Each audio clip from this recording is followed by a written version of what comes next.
Hey guys, welcome back to the Protein Bros podcast. Super excited for you guys to listen to this one. Jeremy Mhire is on this episode. Jeremy has been around me and Kyle, actually, Kyle and I, for the last 13 years. He was one of the first gym owners I ever introduced myself to when I was a young manager at Supplement Superstores in Springfield, Missouri. Jeremy has played an integral role in CrossFit since its inception. He's one of the very first guys to open a CrossFit gym in the Midwest. His HOA event in Springfield has been the premier team event in CrossFit for the last 14, 15 years. He's so influential. He's so intelligent. He has an unbelievable thirst for life. If you listen to this podcast, you will absolutely come away inspired. I have no doubt. And if you haven't known this either, he was also in Plus One, the Christian boy band, back in 1999 through 2001, and toured the world and was a pop star on top of it. And so we get into all of that, along with some life lessons he's learned along the way. You guys lean into this podcast. I'm serious when I say it's unbelievably impactful. I know Kyle and I both left inspired after having that conversation, as we always do with Jeremy Mhire. So tune into the episode. Let us know what you guys think in the comments, as always, and appreciate you listening above all else. Thank you.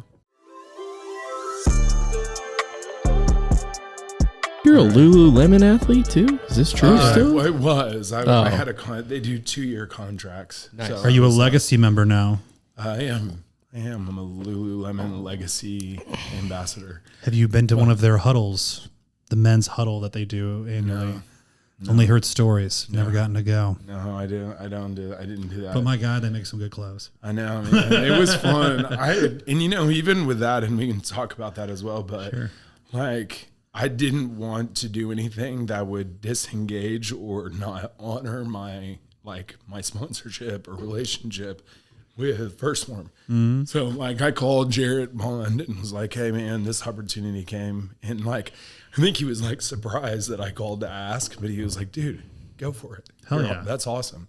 Mm-hmm. That's a great opportunity for you and your personal brand. Do it. I'm like, okay, thanks. Cool. Mm-hmm. Yeah. You know, you should tap next is the Normal brand.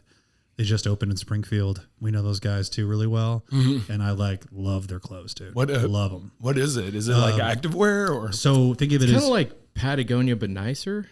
I would tell you it's Lululemon mixed with Carhartt. Oh, yeah, so if someone were to make that's my jam. If someone were to make that's my jam. Yeah, if someone were to make Carhartt clothes but make them Lulu stretchy, comfortable, etc.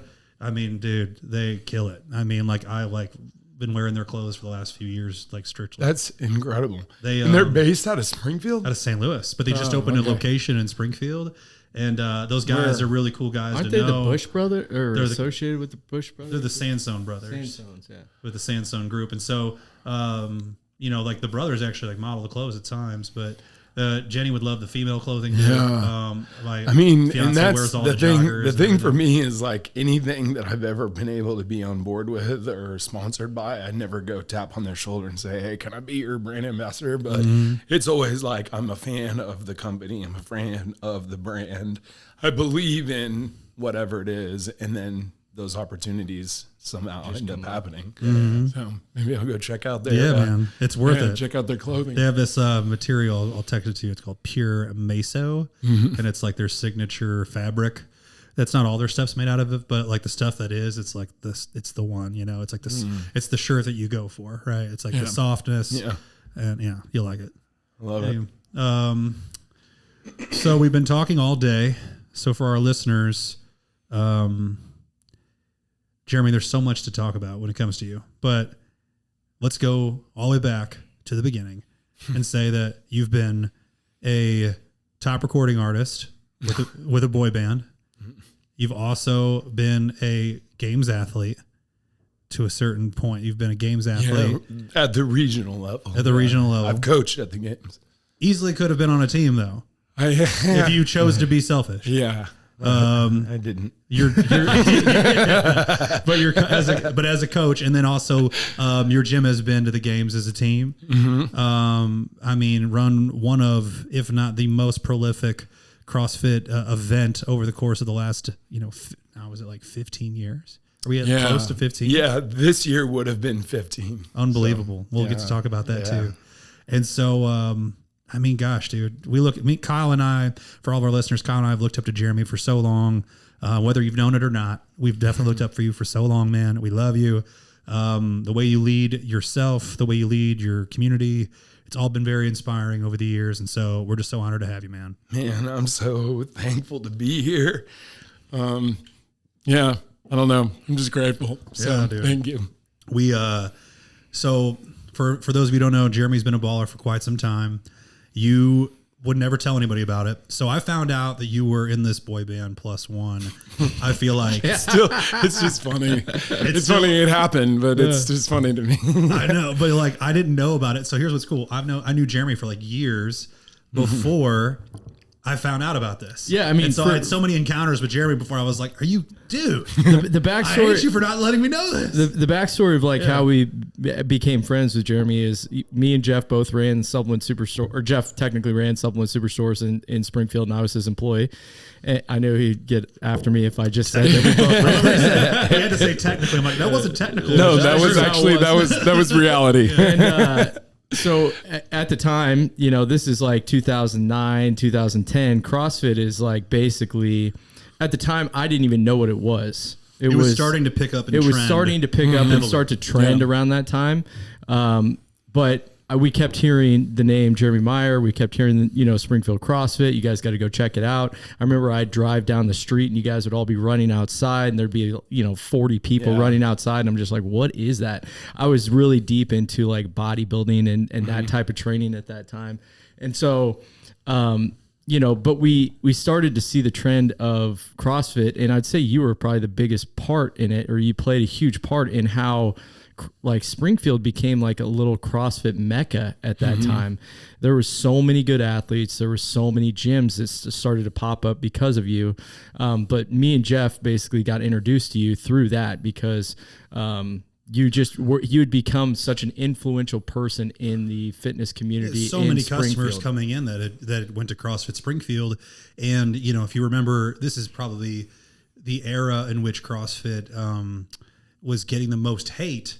And it was because of how unbelievably popular it was becoming so quickly. And the first rule of CrossFit was to always talk about CrossFit.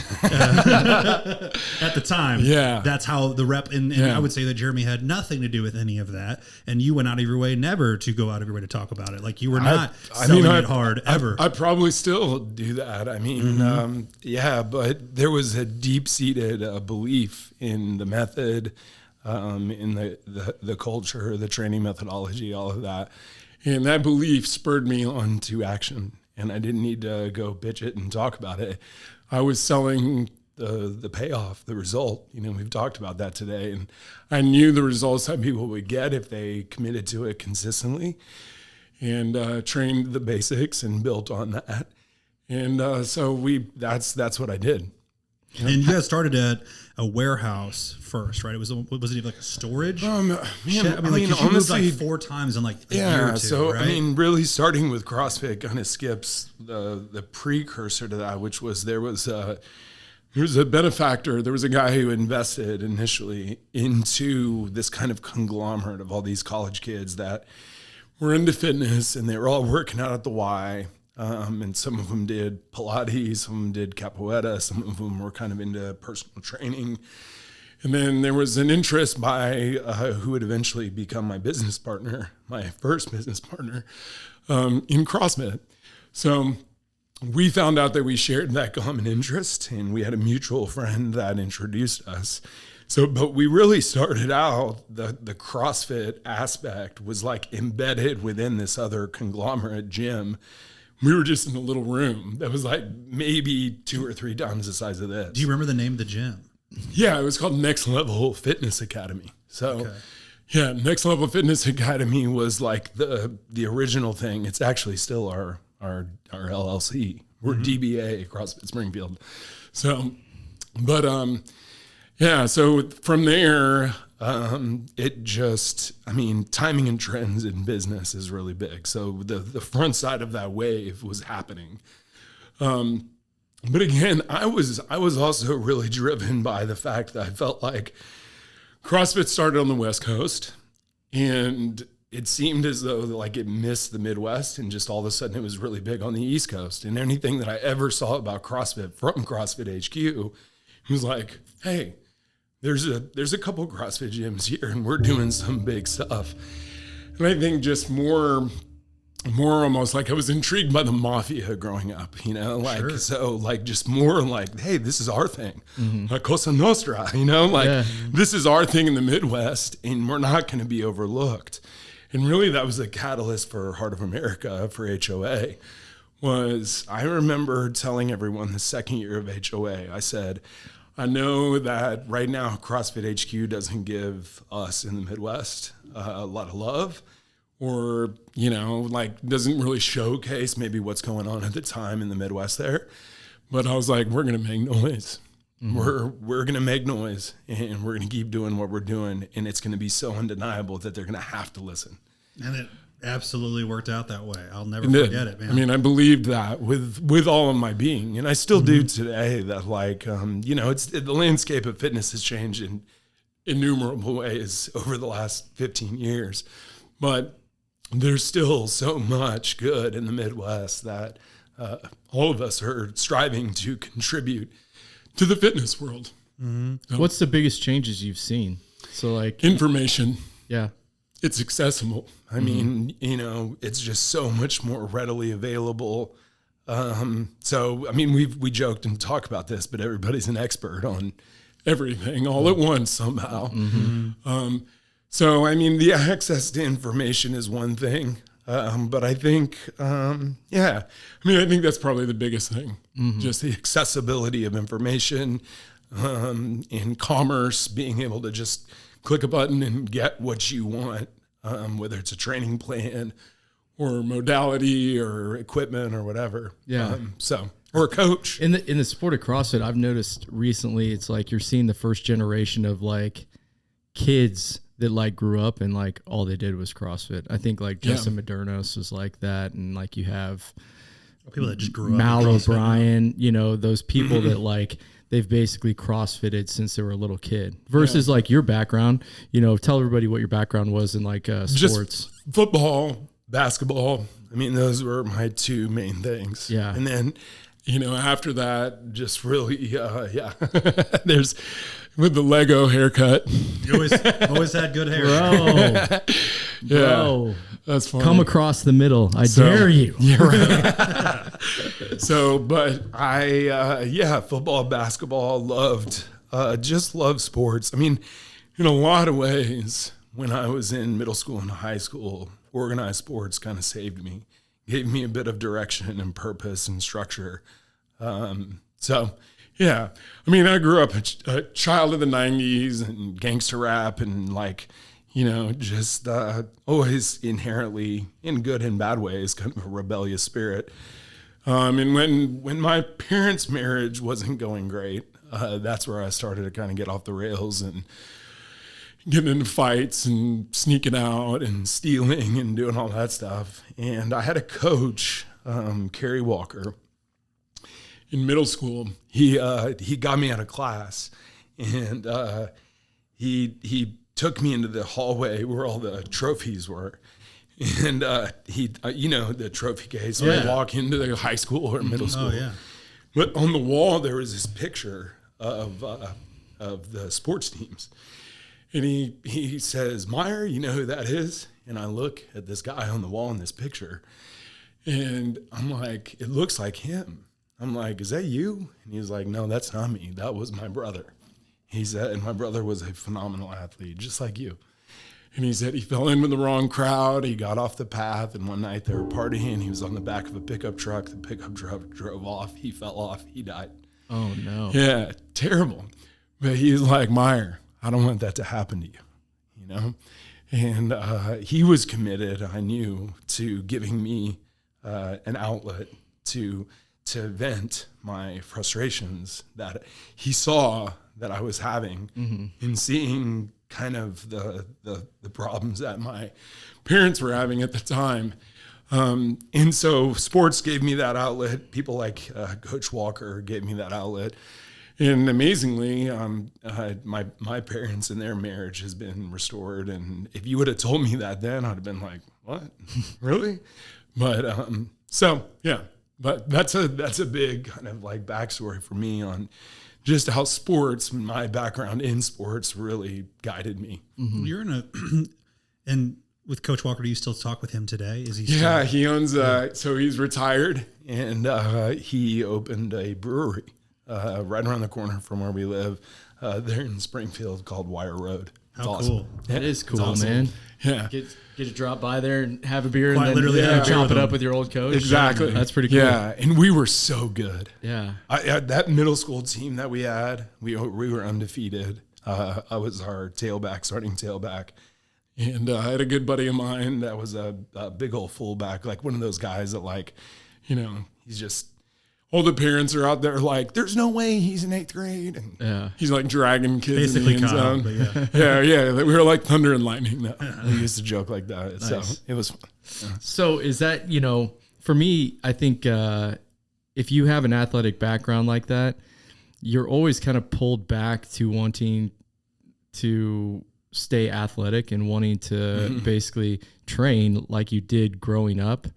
And I think that's like what got me back into wanting to do CrossFit. Is that kind of what pulled you to CrossFit in the beginning? Absolutely. Was just like, it was the first time you were like looking at it, you're like, oh dude, power cleans. We used to do that in football, and it was, but it's so weird because, people don't remember this, but 2008, 2007, it's like nobody was doing that. You know what I'm saying? Olympic weightlifting, it was non-existent. So the buddy of mine that I had played football with, we talked about this earlier, but Bryce McDonald, he went to the Naval Academy and then he went infantry in the Marines, and he was out in SoCal and got into CrossFit. So he told me about it, and I was like, you gotta check this out. Just go look it up. And I'm trying to get the explanation of what it is, but he's like, it's kind of mixed modality, like kettlebell swings and stuff that at the time was not super common in the gym. And so I Google this like guy doing 21, 15, 9 thrusters and pull-ups.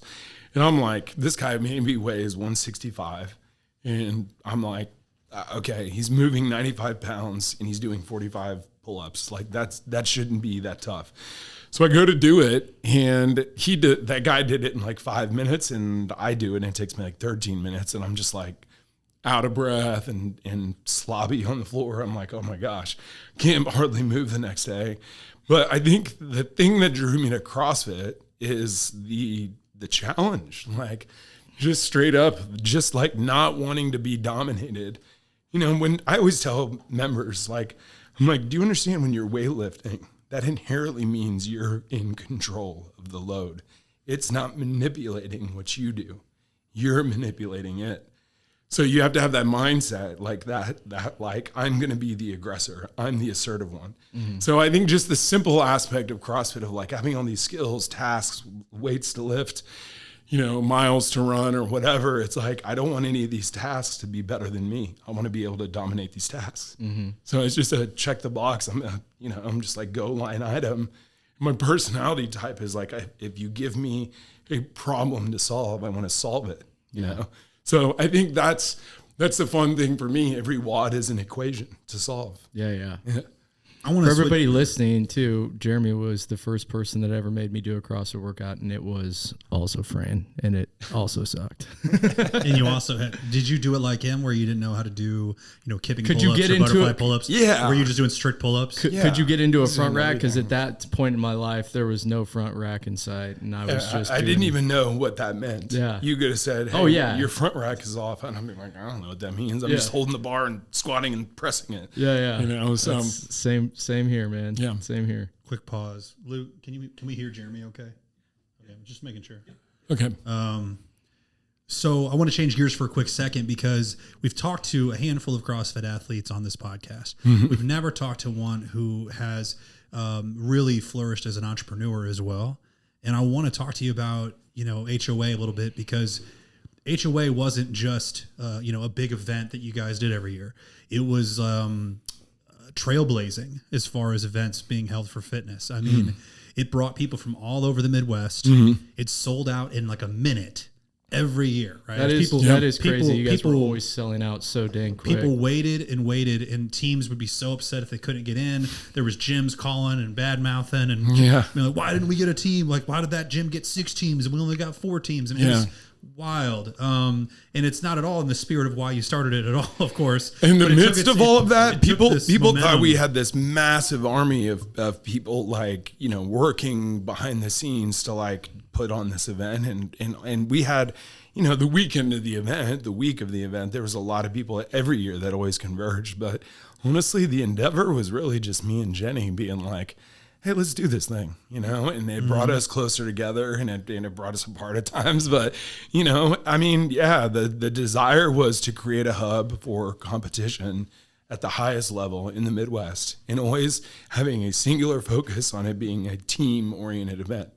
The shared hardship aspect in any team environment, whether it's at work, you know, in sports, in military, like that shared hardship aspect. In school, I remember like the class of kids that I went through with in sports medicine, like that shared hardship aspect. Yeah, here's our squad back in the day. I think this was the first year that First Form got involved with HOA as the title sponsor. So co-title with Junk. And the old Fuel for Sport tagline back then. Yep. So, hey man, it was that's always been a labor of love. We, again, 15 years. This would have been our 15th year, and it's kind of ironic, I guess, that it's Heart of America, and my wife has to have heart surgery this fall, so probably in the next month or two. But so we decided this year we'd focus on that, get your surgery done. Take a pause button there. Yeah. And I've talked to you guys about this. I feel like just throughout the full circle kind of arc of my career path, I'm really reconnecting with the grassroots why. Just the simplicity of the joy that I have for the community that we have here in the Midwest. Just coaching and being present for my athletes, celebrating their victories. You know, you go on this long journey and you hear people talk about the things that you've accomplished, and those are all well and good. But at the end of the day, I just want to be, I want to know that the things that I'm doing are serving a greater purpose and not just self-serving. But for me, just in alignment with what I know God's calling me to and the people that he's calling me to serve. What was the, you know, because we talked about that earlier, and I meant to ask you this earlier, but what was the trigger point of that basically made you kind of step back and be like, I'm looking at you know, because you've been successful in business since, you know, 2008. You've done a lot of different things in that amount of time. But it seems like recently you've kind of had a mindset shift. Was there any one thing that like led you to that, or was that just something you came to on your own? No, I've realized in your life that there's these watershed moments. So there's these like, you know, I can tell you moments throughout my life that were big crossroads moments. I just shared with you on that coach that spoke with me. It stuck with me. On the side of I-44 when my wife went into cardiac arrest and all of that changed me. You know, rebranding from just being CrossFit Springfield to introducing Proximal Strength, that changed me. That took some trust, that took some faith. So my point is that my testimony is not just one circumstance, one event. It's ongoing. Yeah. So what, you know, I think the realization for me is that am I growing? You know, am I growing? And like, I want continued growth.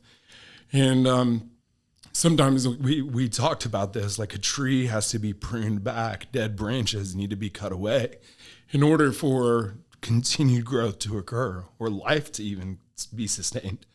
And so there's things that I'm like, man, you know, what is fulfilling to me? Fulfilling to me is to know that I'm under the power and purpose of the God that I serve.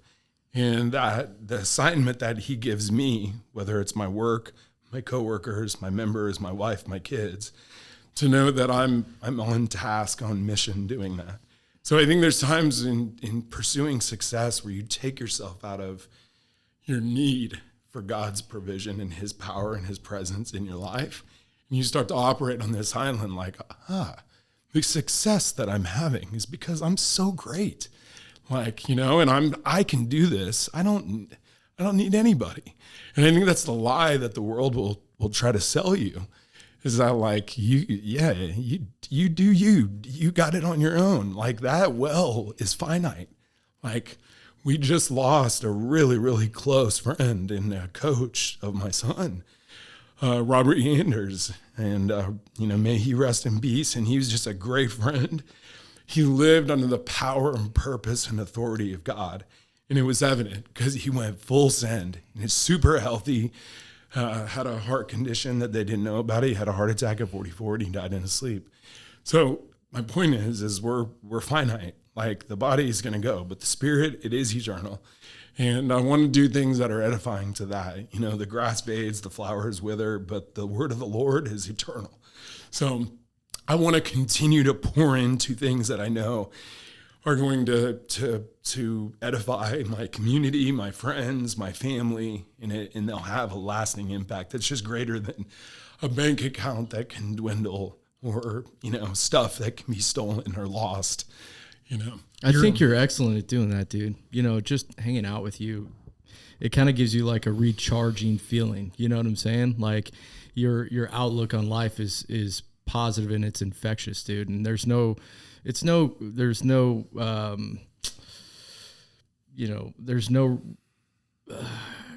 I guess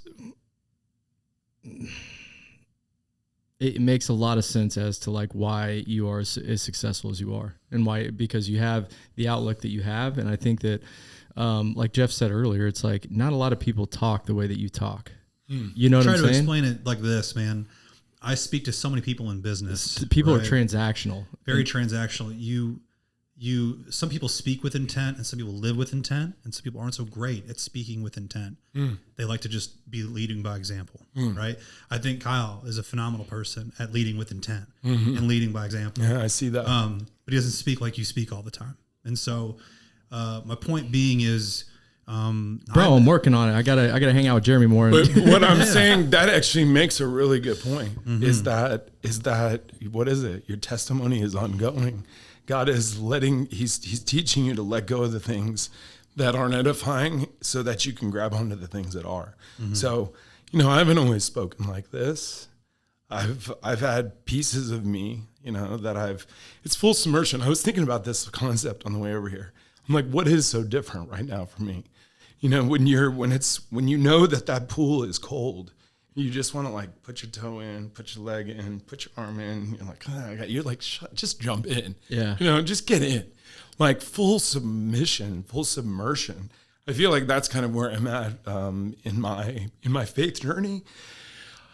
And then it just strips away the anxiety, the fear, the worry, the chase, the unfulfillment from the things that aren't fulfilling. Like all of a sudden now I'm just like, it's breath, it's life, it's, there's hope, there's purpose, and there's peace. So that's the place that I feel like I'm operating from. And you always think that you're more, I guess, competent than you really are. Like, Jeff from 5 years ago probably thought he had all his shit together.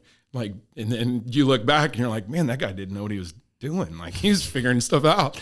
And it should be like that. Like, it's an ongoing process. Right, we're all on the journey. We are. Yeah, we should be. And that's the point, is a continued pursuit. I want to bring up a personal interaction that we had for our listeners, and honestly for our own team, because this is something that was like a really terrifying place for me. I was like 21, 22 years old. And we had no like rule book back then. This is very early on in the Supplement Superstores company, as well as First Form had just started.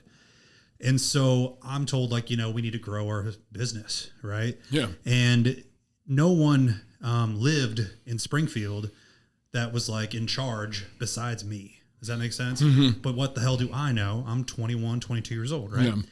So I keep getting these customers that are from CrossFit Springfield, and I'm having really great conversations with them. And, you know, they're just telling me all the momentum that's going on with the sport and with CrossFit Springfield. And more CrossFit gyms are opening up.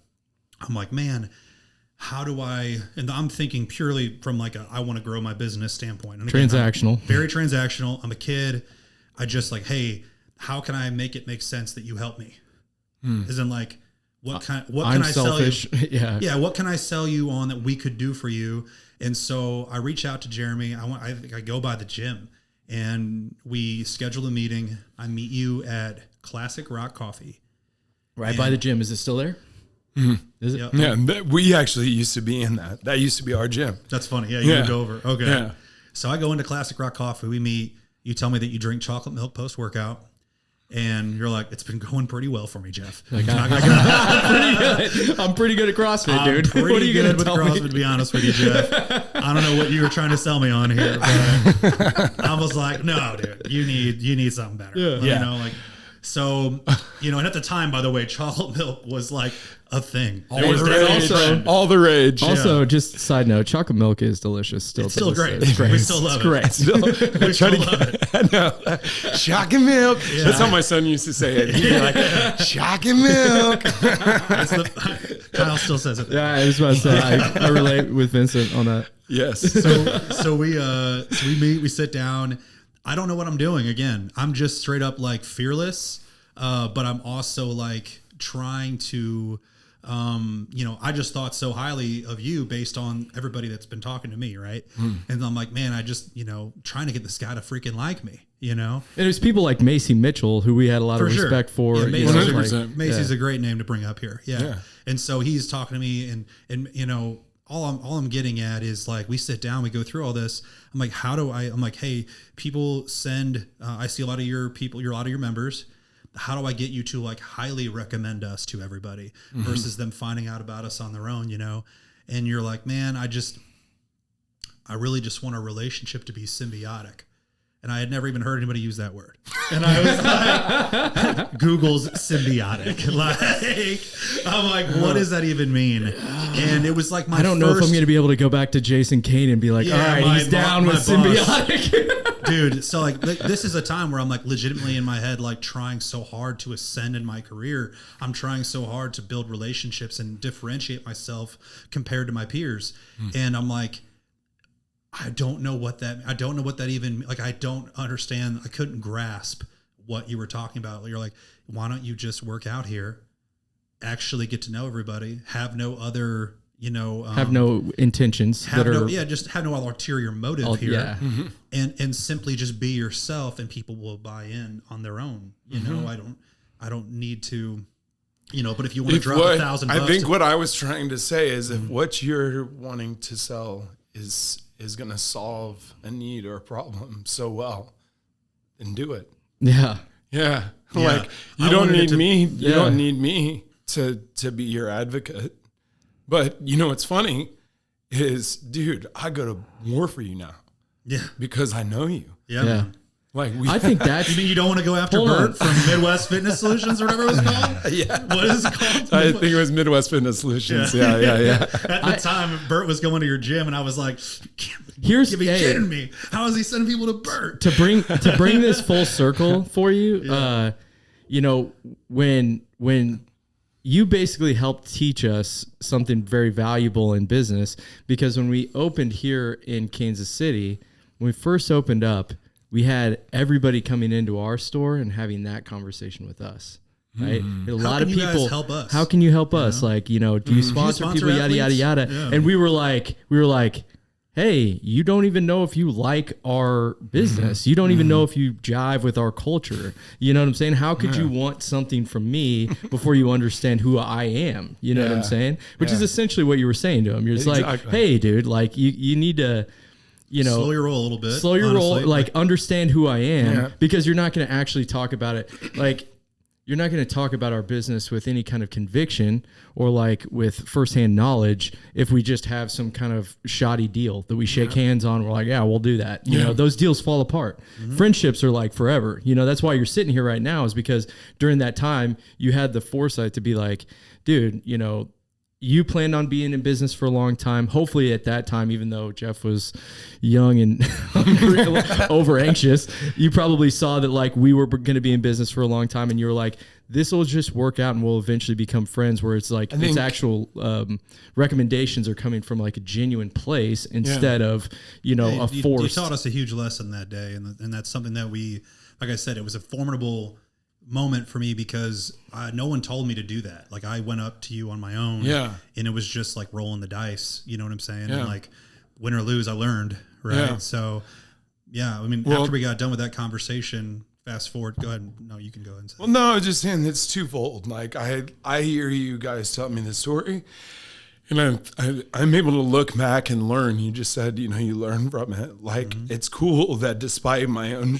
shortcomings or being overly ambitious about certain things or whatever, that 33 or 34-year-old Jeremy is still teaching 43-year-old Jeremy lessons. So I can look back in that rearview mirror as a testimony to like, that my heart was in the right place there. So that affirms something in me. But then secondarily, I think the big lesson here is that there's no shortcuts. Right. Yeah. Like it's your fitness. If it's, you know, if it's a shot that gets you in shape like overnight, and there's might be a backside of that. There's downside risk involved. Yeah. There's probably like, you know, like if it comes easy come, easy go. But the slow, steady, there are no shortcuts in business or in relationships. It just takes time. This is a great segue to another point. So the relationship with CrossFit Springfield, my relationship with you, I was just like fighting again to just like earn your approval, if you will, and doing it by not seeing the forest through the trees, right? I think in my head, like, I need to send you more people, you know, I need to buy you a rower, you know, not just show up every day at your class and just be in the community, right? I get a call from Sal Frasilla. Sal, at the time, was, you know, you can call president of First Form now, but just helping out with First Form at the time. And he's like, what do you know about Jeremy Mhire? I was like, how do I answer this correctly? We're in a symbiotic relationship. The classic, no, but this is like, you know. Do you know what symbiotic means? Right. Sounds like, I don't know what that means. I got Google it. He's be like, that's the most Jeremy shit I've ever heard. Yeah, right. He's my we have a parasitic, symbiotic. So Sal's like, this is during his ascension too. Like at this time, you know, First Form is nothing, and Sal is trying to put it on the map, right? Yes. And he's just like, what'd you do to piss off Jeremy Mhire, Jeff? And I was like, what? I was like, dude, I met with them. I gave him an entire stack of supplements that were physically mine. They were not like from the store. I like gave him my own protein, my own pre-workout. Imagine a 21-year-old. Yeah, I'm like, I gave Jeremy Mhire half my net worth. like, dude, I was doing. Dude, that's true. Back then, our net worth was all in protein. Yeah, dude, I sold my soul that day, trying to get a business. Hey, listen, I have $20 in the bank, but I have like 4 jugs of protein at home. So like, think about that. And I'm like, I'm on the way up. Yeah. This is a part we hadn't talked about yet. So I gave Jeremy all these supplements. He comes back in. This is at Springfield South Store 1, by the way, original West Republic Road store. About as big as this room. This studio, yeah. He comes in and he's like, well, I took all your supplements. I did like them, and I did PR and everything. And I was like, that's awesome. Will you send me business and start buying them?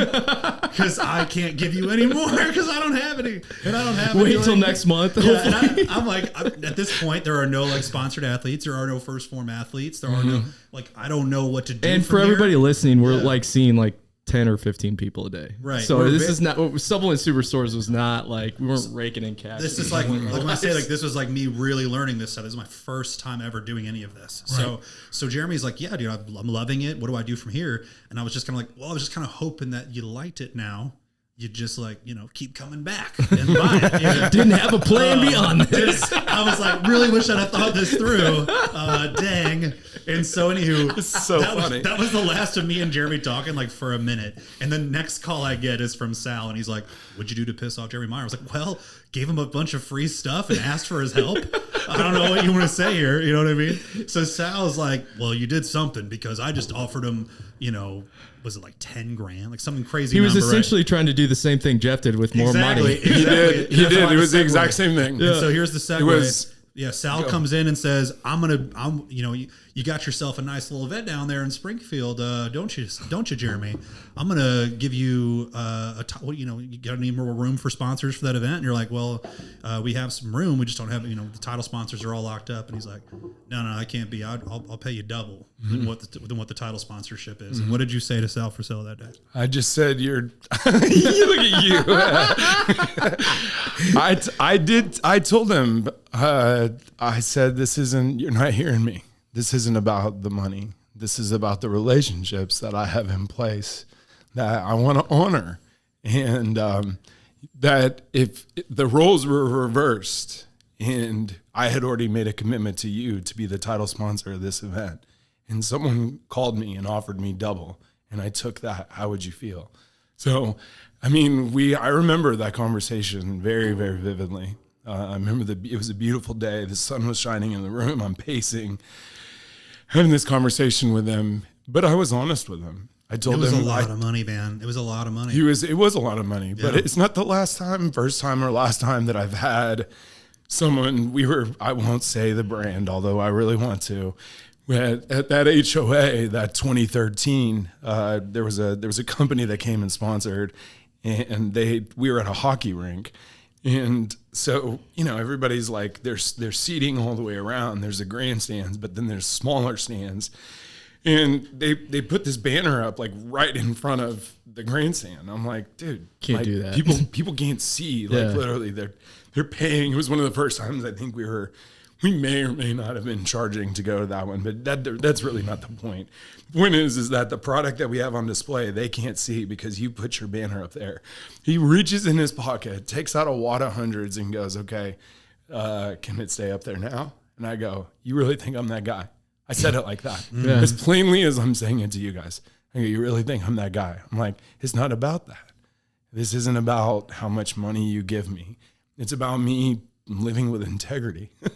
You know what I mean? Honoring to the people what I said I would do. Yeah, these are the people that are supporting this event. And so it's about, those people, that little group that's going to sit behind that little sign. It wasn't even a big sign, but I was like, you can't put it right in front of he wanted to make sure they saw it, and in spite of anything else. And I was just like, no, that's not how we're rolling. Man, if for anybody who's listening and they want any kind of longevity in the fitness industry or in business in general, like, you just need to rewind the last 5 minutes and listen to it over and over again, because there are so many people that have no longevity in business, or they have issues in the fitness industry purely because they're doing things on a transactional basis.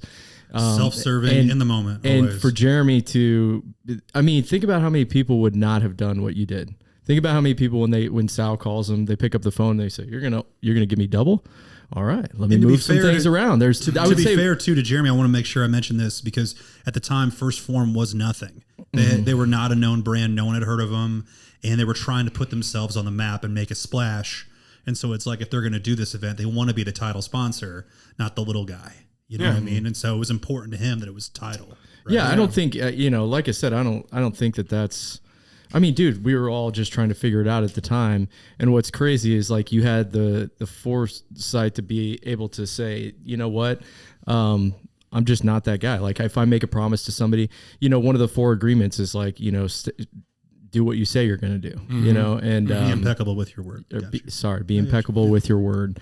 But essentially do what you say you're going to do. And if you don't do that, people, the next time you're holding an event or the next HOA, that person's not coming to you. And guess what? They have friends and they have family. They have spread the word about what kind of person you are, in that year's time. And now you have, half the sponsors or the people that are coming to you, are just not coming, you're just not getting the business that you used to get. And it's all purely because of doing something that was self-serving in the moment. And a lot of people do that. And I just think it's cool that, you had the values at that point in your life, and it seems like you've always had those values. I strive. I'm not infallible.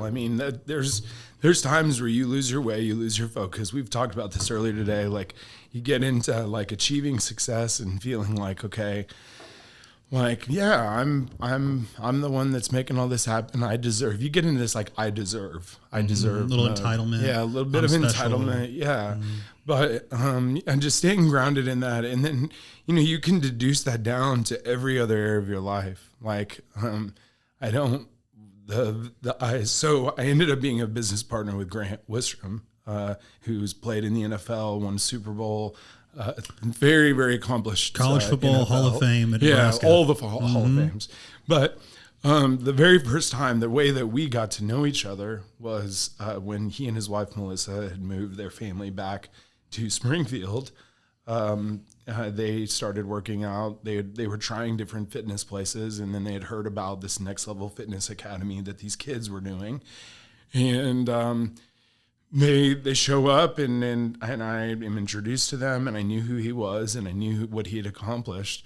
But my goal in that was, in working with him, was just to simply not treat him any different or with any less excellence that I would any other client that I had. So then there's a congruency and a consistency, not a compartmentalization of how I operate. So, I mean, you can go a million different directions with that concept, but the main thing is that I'm not modulating my energy or my effort based on who is in front of me or what opportunity, might be self-serving. Where did you learn that? Because that is incredible, dude. To have that at such a young age, man. That's incredible. Yeah, I think I learned, I did have that modeled to me by my father. My dad is just a man of great integrity, and as well my mother. The fact that despite all the problems that they had in their marriage, like every marriage does, I've been married 20 years now, and so we've had a lot of problems in 20 years. But despite all of those, both of them were always humble enough to say, okay, what do I need to work on? What are the dead branches in my life that I need to cut off so that I can grow? And then it draws you back to your wife, to the relationships that maybe be severed or maybe broken. And just a humility. I think there's just a humility, and you have to crush and cut off that ego in order to have the humility to want to just continue to grow and do right. And so you get around people, those are things that I would struggle with, because like meeting you, I immediately was treating you different because I'm like, this guy's super influential. Everybody likes this guy. I want this guy to like me. You know what I mean? These are all the things that flow through my head. And I'm sure these thoughts enter everybody's head. It's just a matter of what they do with them. Yeah. Right. And that is our nature. So this gets into kind of a spiritual aspect, but there is what the flesh desires, and then there is what the spirit would desire. So God's spirit in me is always like, okay, where is this leading? Like, is this leading towards selfish, ambition? Is this leading towards something that honestly leaves you, it's like you grasp at it and it just leaves you punching at air, you just don't ever really get to receive it. But there's such a deep fulfillment that comes with knowing that you're hearing, some people would call it their conscience. Some people would understand that is the Holy Spirit that's trying to speak to your heart to do right or do wrong. And there's a discernment that develops, like of the ability to choose right over wrong as you train that muscle. So I work in fitness and try to build and understand that protein is the building block of strength. In the same way, God's Spirit is the building block of my faith. As I put into practice things that I know to be true, and I look in the rearview mirror of my life and see testimonies of God's goodness as I was faithful and as he was faithful. Like, God's not going to make me do anything. I can't do his part, and he's not going to make me do whatever it is that he's put in me to do. Like, I have to choose that. So the more I do that, it's like no one's going to make you eat healthy and exercise. You have to choose that. So you can know that that's what you need to do and not do it, or you can take a hold of it and go, you know what, I'm doing it. And that's where I'm at in life, I think, is like you spin your wheels on these things that just kind of like leave you unfulfilled, and you just always need more. Like, you just need more of that dopamine hit and that kind of like fix. And it's like, okay, this is a never ending hamster wheel that I'm on, and I never feel a sense of fulfillment. So what is it? And I've always, you know, like when I am like, I used to think that I just had to be at church to like worship. And I always felt like, you know, a sense of God's presence there. But what I realized is that like his presence is alive in me. And so even just on the way up here, as I'm like driving in the rain to get to Kansas City from Springfield, I found myself just kind of like laughing and crying, and like I was just full of joy, just sensing that there's a work that God's doing in me, and he's going to give me the opportunity to connect with you guys and share that work, you know. And it all goes back to just like not me trying to take the credit or the glory, but understand that just like, you know, a lot of people will pray the Lord's Prayer before a game and not even really think about what that means, you know. Thine is the kingdom and the power and the glory forever. It's his kingdom. Like we have our government is a democracy. It's, you know, it's a government by the people, for the people, you know, of the people. Like a kingdom is a monarchy. There's a king, right? So it's of the king, for the king, by the king. So like, as I look at my life, I'm like, as I acknowledge him as the king of my life, it spills out and it overflows into every other area. So I don't have to try to cling to what I'm trying to steer and get and acquire and accumulate. I can just go, you know what, God, give me the power and the strength through you, through your spirit, to have discernment on the decisions that I need to make, the things I need to let go of, and the places that I need to lean in and work. That was all beautifully put, man. Hey guys, thanks for listening to the Protein Bros podcast. Just a reminder, we do not run any ads on this podcast. We'd really love to grow it though and make sure that we further our mission of getting our voice out to as many people in the Midwest as possible who love fitness. If you've taken the time to listen, we really appreciate your time. Please like, comment, share the podcast, let people know about it. It's our only ask along the way. Let's get back to the episode. Something I'll probably go back and listen on multiple times. I think it's, you know, kind of what we were talking about earlier. It's like for you to be able to recognize all of those things and basically be in what I see as, you know, probably, you know, the best place that I've ever seen you in as long as I've known you, you know, while having gone through the change, you know, the logo change, while, you know, you have two kids that are basically, you know, teenagers. I was expressing my nervousness of that point in my life when I get there. You know, Jenny's having a heart surgery in the next month, you said, which I didn't know about. So she has an arrhythmia that's called long QT. So we didn't know about that, and it was postpartum after she had our first son, Vincent, or our son, Vincent. And he was 8 weeks old. We were driving down I-44 and she coded. She went into she died. And I pulled over near Sarcoxy and did CPR, and she survived, long story short. But she's got to have a heart procedure to replace that device. The battery. It's an AICD, a internal cardiac defibrillator pacemaker. See, I knew about the story. I guess I just didn't know about having to go in and replace the battery. The battery, yeah. So that's coming up. And initially, and honestly, this was really one of the biggest catalysts for not doing HOA this year, was that we thought that there's a possibility that they could have to do a lead exchange. So extract those leads. Much more invasive, much more high risk. We've since gotten kind of word and confirmation that that's kind of off the table. But regardless, you know, in light of all these hard things that are going on in me, like in my mind and my spirit, those kind of hard changes, like I'm like, I know that this is the margin that needed to be made in our lives for this time, for this season. To focus on her procedure, to focus on our gym, my coaches, my relationship with them, our members, you know, coaching them, leading them, guiding them. And then obviously my kids, just being present there for them. And with that, I mentioned that Vin's coach passed away. And that was very, very traumatic. I mean, you know, I'm not fixing to call any other man a father figure to my son. And that was the beauty of Robert Anders. This man, he fought to be an advocate for Vincent. So you have kids and you understand that you're not just going to trust. You're not going to give keys to the castle to anybody to just look over your kids. You really want to know, just like we talk about, you guys know how relational I am. And Rob fought, and in the last 2 years, it was me clinging to Vin and his path and his journey and feeling like I got to post everything he does because he's a baller and he's got to make it. And Rob was like, hey, let me do that. Let me be that. And I'm like, all right, man, I trust you. Mm-hmm. I trust you. I know you got him.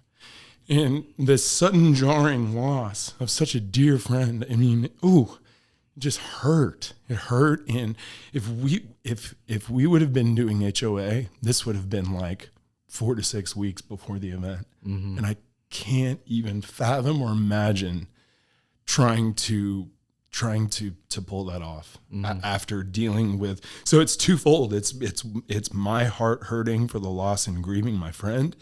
And then it's also watching my son, like having to go wake up Vincent that morning. I wouldn't wish that upon my worst enemy.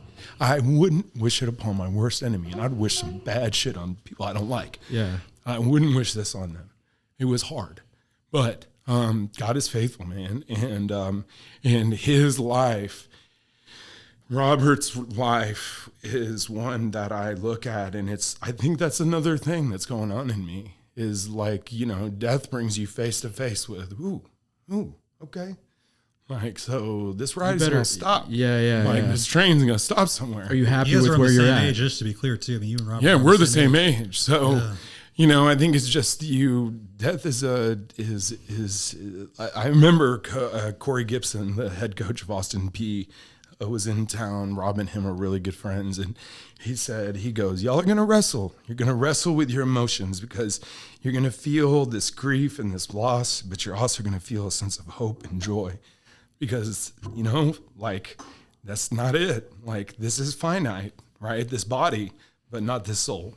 And just knowing that and seeing the changes in Rob, even over the last couple of years of his life, just seeing his mission focus, his desire to build on relationships really quick. He probably about a week before he died, we were in there, Vin and I, every Saturday. He goes in and shoots on the gun. And I was downstairs, and Rob's real, like, if you know him, he's real, like, keep your shoes off those leather chairs, like, parents stay off the court, all this stuff. He ran a tight ship, like, very, very, very by the book standards, his standards. Mm-hmm. And but the more that he and I got to know each other, and we bonded over entrepreneurship, business ownership, a gym, just life, faith, family, all of it. We bonded over that. Coaching, we're both coaches. Mm-hmm. So I'm out there. Vin goes and shoots, and I just sense like, you know what? Like I just kind of want to be in Vin's space, just a rebound for him. Not me like motivating him or hyping him up or anything like that, but just like, I don't know, whenever there's people that like, or that you love, like your wife or your fiance or people that just know you, and you just kind of want to be near them. And there was something about that morning. It was like, again, about a week or two before Rob passed.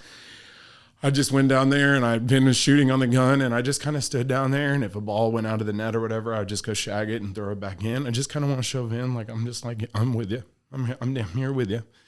And Rob said he was up in his office, and his office overlooks, he's got this beautiful facility, beautiful, like the glass, he's got like a little, like a mini suite up there.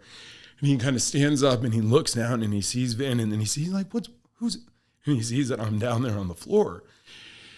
And whereas probably 2 years ago, he would have been like, hey man, Jerm, I need you to get off the floor, man. Like he would have been tactful about it, but he would have been like, get off. Yeah. Mm-hmm. He said, Jeremy, he's having a moment. He's having a moment with his son. It's beautiful. Like, let him have it. Sat back down. Yeah. And just his awareness, his discernment, it was like off the charts, We were supposed to go to Milwaukee for the last tournament of the year. And Vin is a sophomore, so he's going into his sophomore year, and we're at a time where he's fighting to kind of pave his way onto that varsity, be on that varsity role. And Rob's goal as his kind of coach and advocate and mentor was, I know you can go bend the corner, get downhill and finish on that guy, but he's your age. You need to go do it against that guy. That 6'8" dude that's like going to throw your ball into the stand. So Rob wanted Vin to play up the last 2 tournaments of the year, Cincinnati, Milwaukee. Well, we had got the schedule at the beginning of the year. We made our commitments to go to all these things and book all these hotels and drive all these miles. And my wife, her family every summer has a family reunion. And they hadn't had it scheduled when we made the commitments to do all these tournaments or this last one. So there was a family reunion that weekend. Her grandma Dottie, she's like in her 90s, right? And maybe even 99. And so we're like, we don't know how much time we have with Grandma Dottie. And she's like, I'm really feeling like you guys need to stay and go to the family reunion. And I'm like, oh man, I'm really torn about it. So I'm like, I have the type of relationship with Rob where I'm just going to be like, man, I don't know if this is the right decision for our family, but I'm gonna call him and say, this is the way we're kind of thinking right now. I call Rob up. Hey man, I don't think we're going to Milwaukee. We have a family reunion. We're concerned that this may be the last one that we get with Grandma Dottie. And he goes, I disagree, Big Germ. He said, I respectfully disagree. He's like, I feel as though if that family understands what Vin's assignment and mission is, they're going to want him to stay on mission. That if they love him the way you say they love him, they're going to want him to go do what he needs to do. And I'm like, Rob, yeah, I appreciate you being understanding or whatever, but, I just want you to see this from like an eternal perspective. This is someone that you love with all your heart, and you don't want to like go away and like miss their passing. And he goes, Jeremy, I did that. He's like, I came out of nothing in Milwaukee, literally the hood. And I left to go to Missouri and play basketball at SMS, Missouri State. And then I went overseas and won championships in Europe. I missed birthdays, funerals, weddings, all these things. And he said, but nonetheless, I want you to understand that I don't know the temperature of any man's home. So if this is something you need to do with your family for your wife, then I've got you. And I was like, man, I really appreciate your grace and your understanding. And he goes, you know who taught me that? I'm like, who? And I'm like really thinking like, who? He's like, you did. I was like, and it's that iron sharpens iron. That was the relationship I had with Rob Manders. And so I said, let me go talk to Jenny and Vin. And I went to Vin, and this is another lesson. I went to Vin. Remember this when you have teenagers. I went to him and I said, Vincent, I called Coach Rob to tell him that we weren't going to go. And he was really, really supportive, extremely understanding, but he disagrees. He thinks that this is what you need to do to stay on your mission, to stay on your assignment, to be showing that you can develop and that you are developing to play at that varsity level. So I told Vin, I said, 24 hours, pray about it. I want you to pray, and I want you to just, whichever way you feel led or have a peace in your heart about, let's do it. No regrets. We're not going to regret not going to Milwaukee, and we're not going to regret not going to the family reunion. Whatever you decide, it's your decision. I will support, and we will go. Then text Jenny and I a day later, and I've made my decision, we're going to Milwaukee. We went to Milwaukee, and my son was cooking. I mean, this kid, he played the way that Rob taught him to play. And that's as a dog. He's like, you got to understand that you're this white kid coming out of Springfield, Missouri, going into a gated community, and the guys that you're playing against are coming from nothing, and you're in their way, and you have to want it as bad as they want it. Here he is. This was, that was in Cincinnati, so that was a week prior. But, yeah, and you can see, man, I mean, he's 6 foot tall now, 5'11", 6 foot, but he does not back down. He can ball. So the beauty of this story, though, is that we thought that we shouldn't go to Milwaukee because we would lose Grandma Dottie. The opposite happened. Who knew? God knew. I think even Rob knew. I think Rob lived his life in such a way that if he were to die today, he was ready because he did everything that he stayed on assignment. He did what he knew. He had a peace about the calling, so he would execute what God called him to. Delayed obedience is disobedience, right? Delayed obedience is disobedience. Being like, oh man, I got tomorrow, I'll do it then. That's disobedience, right? You tell your kid to do something, like it's like take the trash out now, right? And if you're listening, when I tell you to take the trash out, he's like, yeah, I got it. And he keeps playing his video game. What happens? He forgets, right? We do too. We think we're so much. We think just because we're in our 30s now and we're in our 40s now that we've got it all together. Man, we just act just we're the same little kid, the same little rebellious punk kid that will say, oh yeah, I got it, I'll do it, okay. You know, how many times do you feel like God's speaking something to you and you're like, I got time. I'll stop doing this when XYZ, you know? Yeah. So that's a lot. Sorry, that was really long-winded, but great, you know, just even me. What a crazy, impactful story, though, man. It's like for him to have gone home, you know, prayed about it for 24 hours and said, "This is what I'm going to do." Like it's just, you know, it's just one of those stories where it's like what you'd see in a movie. It's one you won't forget either. Yeah. But it's you know, as you're saying, you're kind of anxious and worried about like getting into that phase of life with your kids. You can't control then, but you can control now. Yeah. So it's the daily disciplines of what you're speaking and pouring into their lives, and not just that, what you're modeling, right? How you're living, that is going to. And so the joy that I have as a father to see my son like have discernment and have wisdom and have a confidence that I know he realizes doesn't come from in himself, and he's a kid, and I'm not going to put all this pressure on him to do or be something that he's still growing into and becoming. But, you know, you see what's in there. And Vincent had a daycare leader that said to us a long time ago. I mean, he was little, like 3 or 4. She goes, "Your son is a lion. Like he's a warrior. Like he's either going to use that for a lot of good or a lot of bad." And I'm like, oh, well, I've used them for both, so I get it. But yeah. Dude, I want to talk to you about like your level of self-awareness, because it's a tool. It's a skill that you've absolutely been intentional about. Mm-hmm. So, you know, you at least the way that I see it is you just have so much wisdom and so much to share. And, you know, and that comes through really, really well in the way that you speak.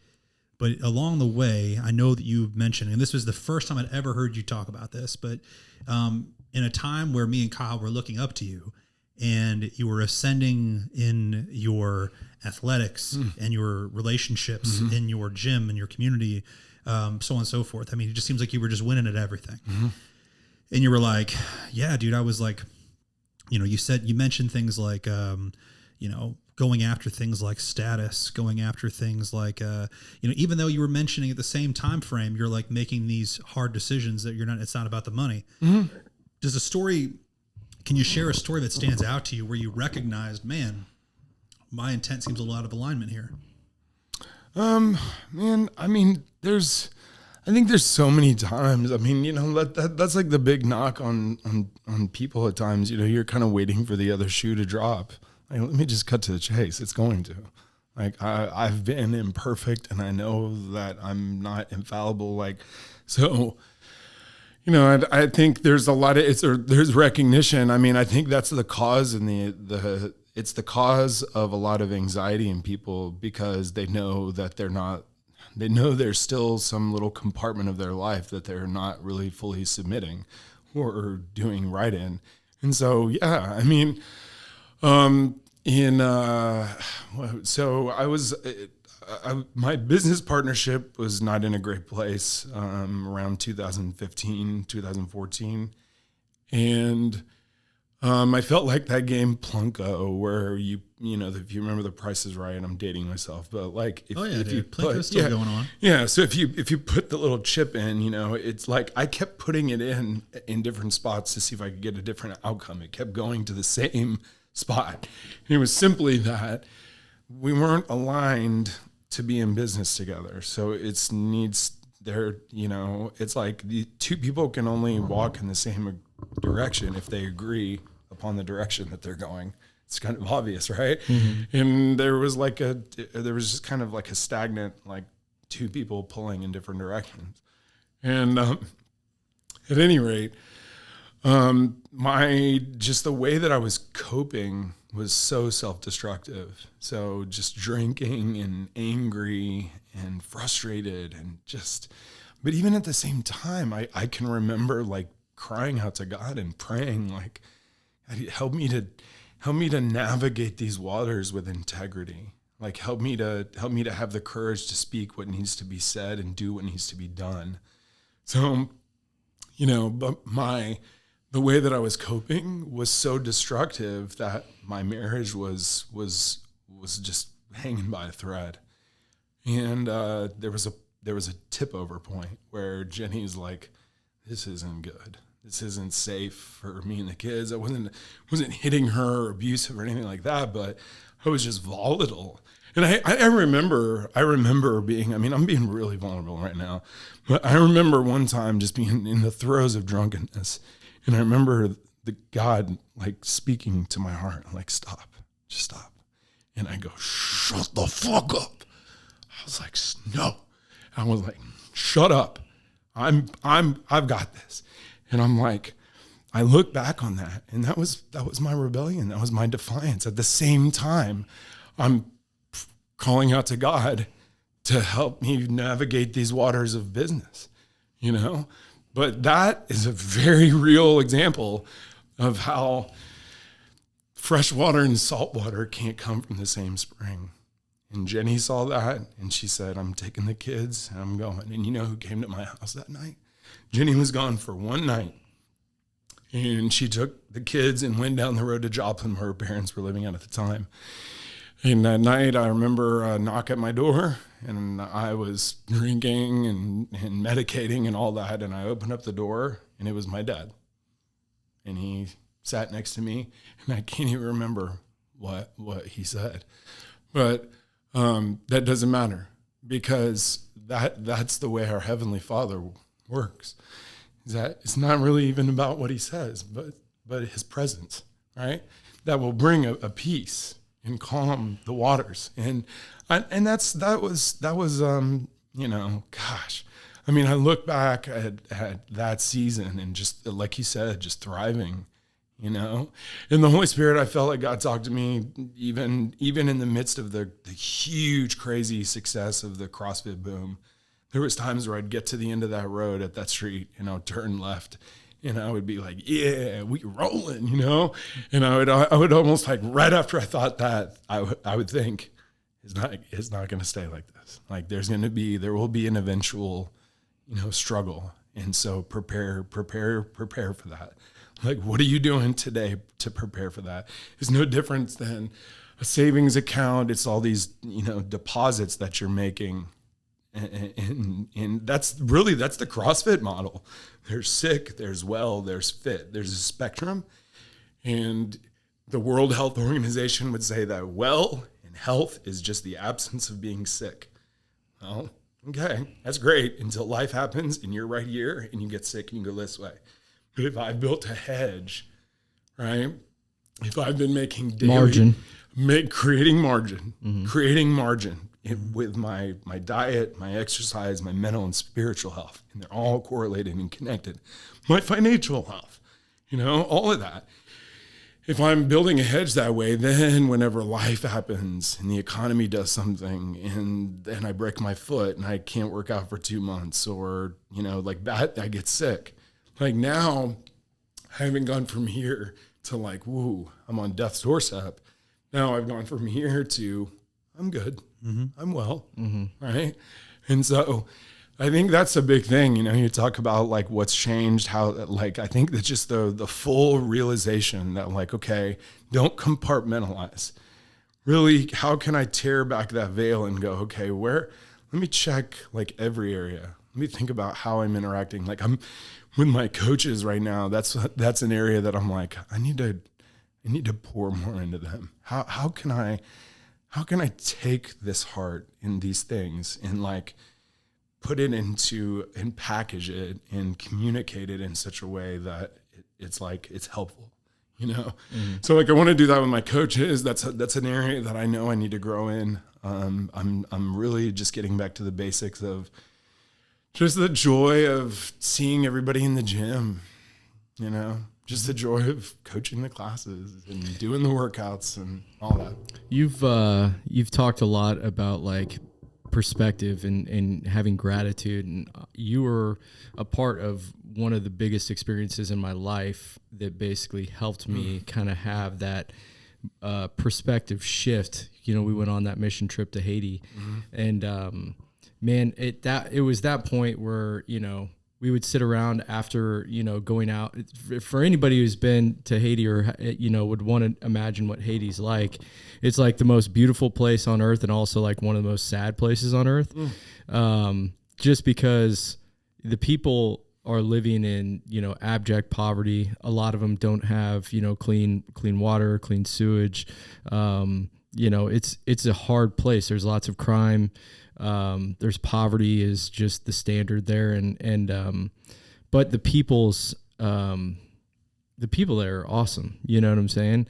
But afterwards we would go out and we'd work. We were working to build the foundation of a church, and we'd come back afterwards and we'd sit in a group and we'd just kind of talk about, things that we had experienced when we were out for the day. High, low. Yeah. High, low. And, it was, you would talk about the high point of the day and then the low point of the day. And I think though, at that point, if I'm being honest with myself, up until that trip, I was a very selfish person in general. It took a lot to like actually, that when coming back from that trip, it made me be able to look at things in a different light, because you go there and it's like, man, you just don't have much to complain about anymore. You know what I'm saying? You don't have,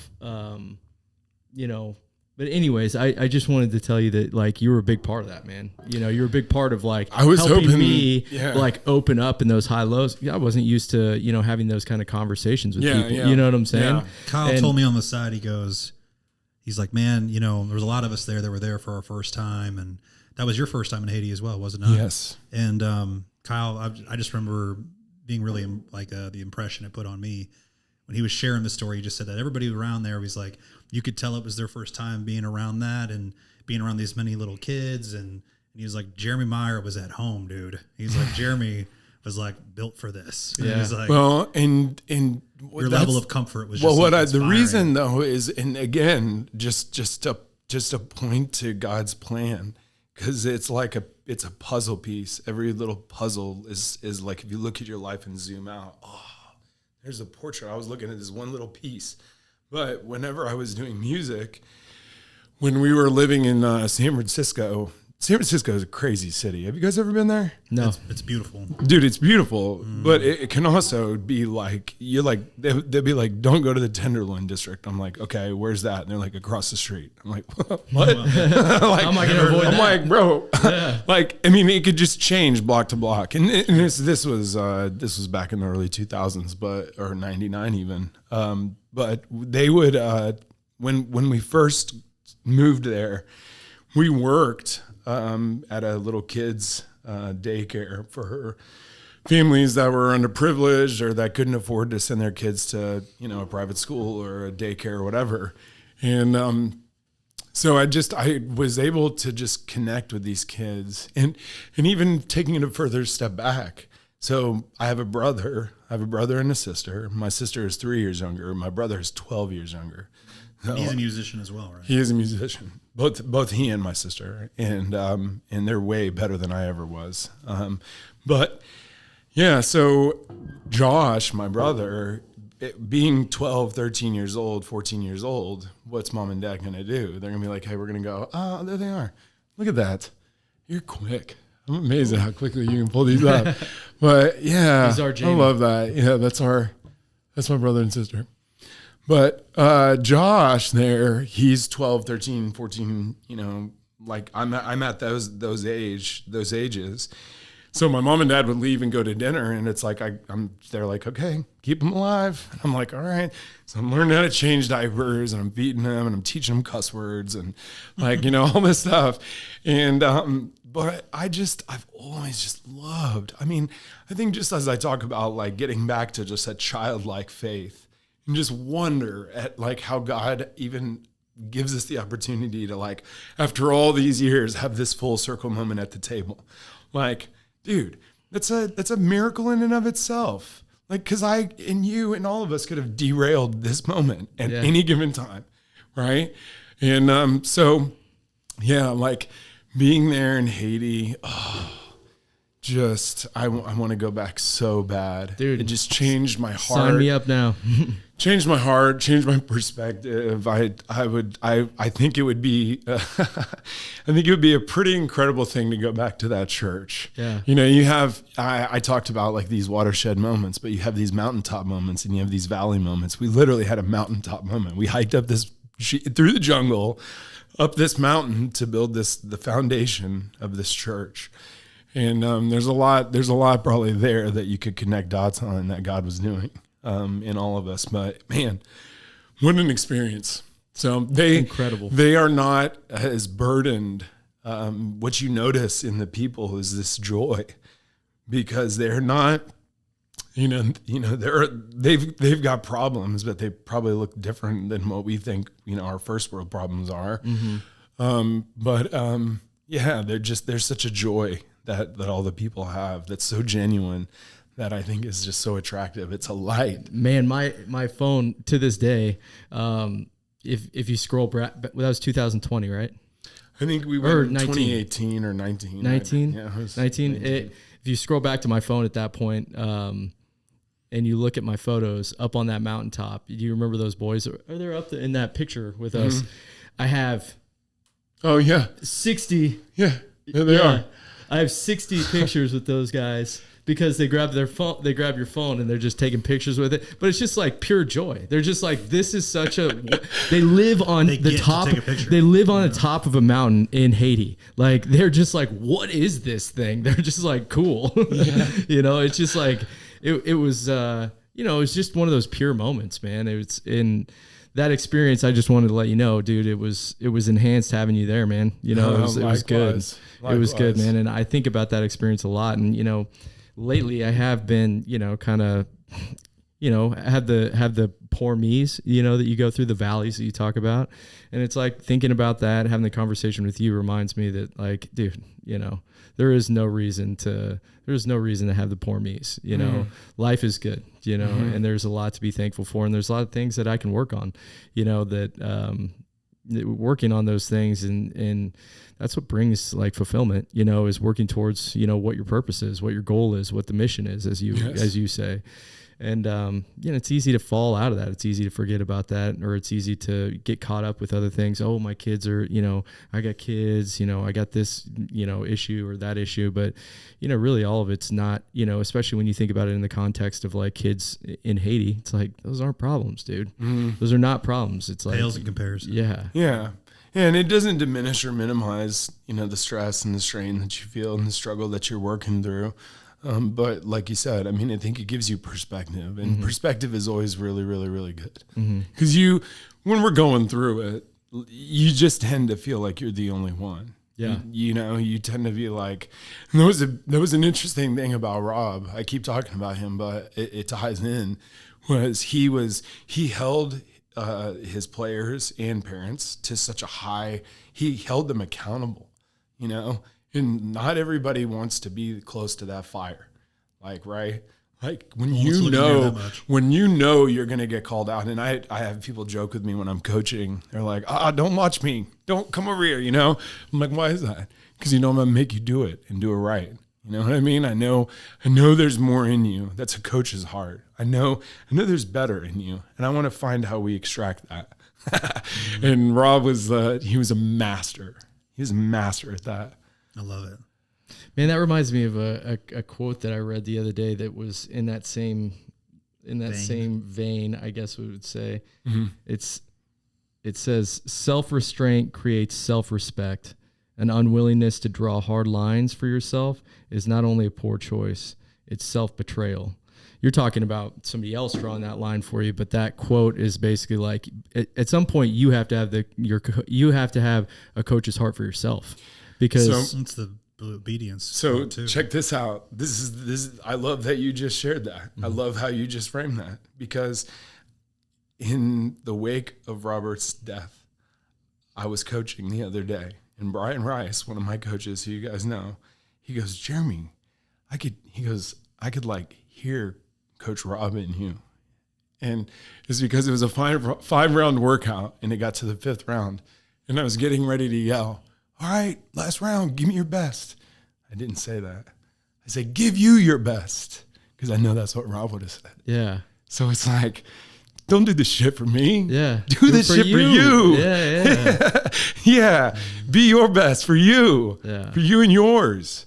And I just love that. That just makes me happy. Yeah, it's good, man. I told Vin in the wake of Rob's death, I said, you know, there is a tendency for people to be like, they make death about themselves. You know, like, this is my I'm loss. gonna miss this them. is my struggle. Yeah.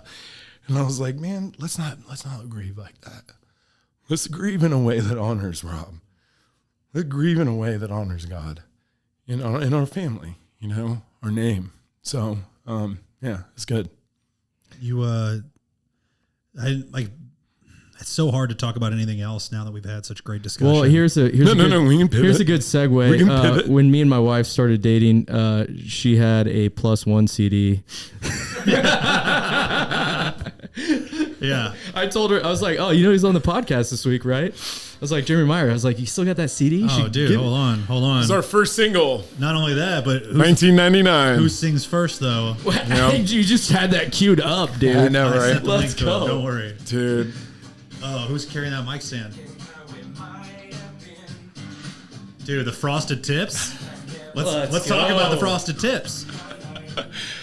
I love you were a meathead back then, too. You're like, give me a cutoff. Come on. Hey, did your guys have a stylist? Did you have were you head to toe in Old Navy? Oh, back then, that was the shit. You know what I'm saying? Yeah, Old Navy. Tech vest on? Yeah, leather pants. And Tech vest? Dude, I was wearing Tommy Hilfiger back then. Was big. Doc Martens. You would just say Tommy. You wouldn't even have Oh, yeah, Tommy. You were just wearing Tommy, dude. Yeah, so funny. Dude, but those are good memories, man. Those are really good memories. That was that whole season. I was telling you guys earlier, so my daughter's really into Taylor Swift, and so she's gone to not the concert, but the movie tour. Yeah, the Eras movie. Yeah, the movie or whatever, and so she's seeing this pop star lifestyle and fans and all this. And we had a home video that Atlantic Records put together, and it shows us touring throughout the nation and traveling and flying and jet setting everywhere, and just fans screaming. And Jenny's sitting on the couch last night. She's like, "Is that Taylor Swift?" And Neil's like, "No, that's Dad." But that's such it's such a reminder of how it just really prepared me. Yeah, a lot of different hairstyles there. Bro, did they give you anything besides a cutoff? You're like, come on. Rip the sleeves off this bad boy. I was always having to make them. Did we talk about the marketing side of it? Did they tell you to be the bad boy, the exotic one? No, trust me. No one has ever had to tell me to be the bad boy. I'm just saying. There's a Springfield. Look at that. That's cool, man. Yeah, dude. Yeah, that was a really cool.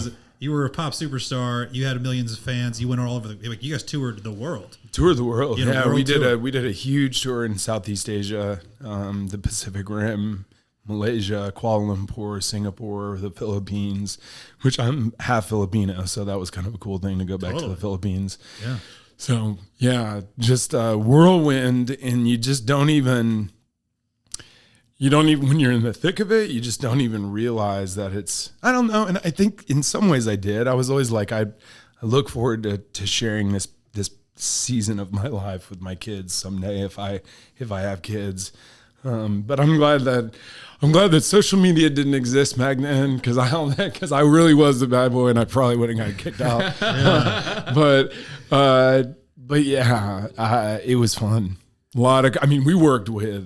We did some cool things. We sang at the Staples Center back in the day. Did you get to meet any other athletes because of that? Were you like, yeah? That was during the Kobe Shaq era. Yeah. So a bunch of the guys came out, and we got to see them and talk to them. And Chris Webber was playing with the Kings, and they played. So we sang the national anthem at a Kings-Lakers game. And so then like 2 or 3 months later, we were at Arco Arena for the Jingle Ball, like this huge radio show that they used to do at Arco Arena in Sacramento.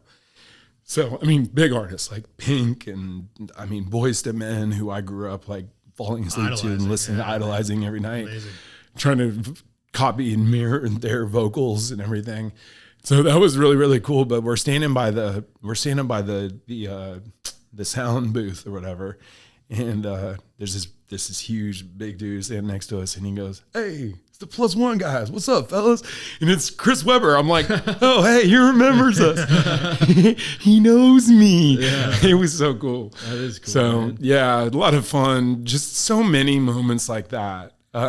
We found ourselves at these parties, like in Bel Air, like with the Beverly Hills party, huh? Dude, with like Jack Nicholson and like the old Hollywood royalty. Feel free to drop these names. Oh gosh. So who's I'm trying to think of his name. I can't even think of the movies that he's been in. Rain Man was one of them. Rain Man would be like Dustin Hoffman. So yeah. Dustin Hoffman, like he got drunk and played the piano, and like he was a really good musician, actually. Wow.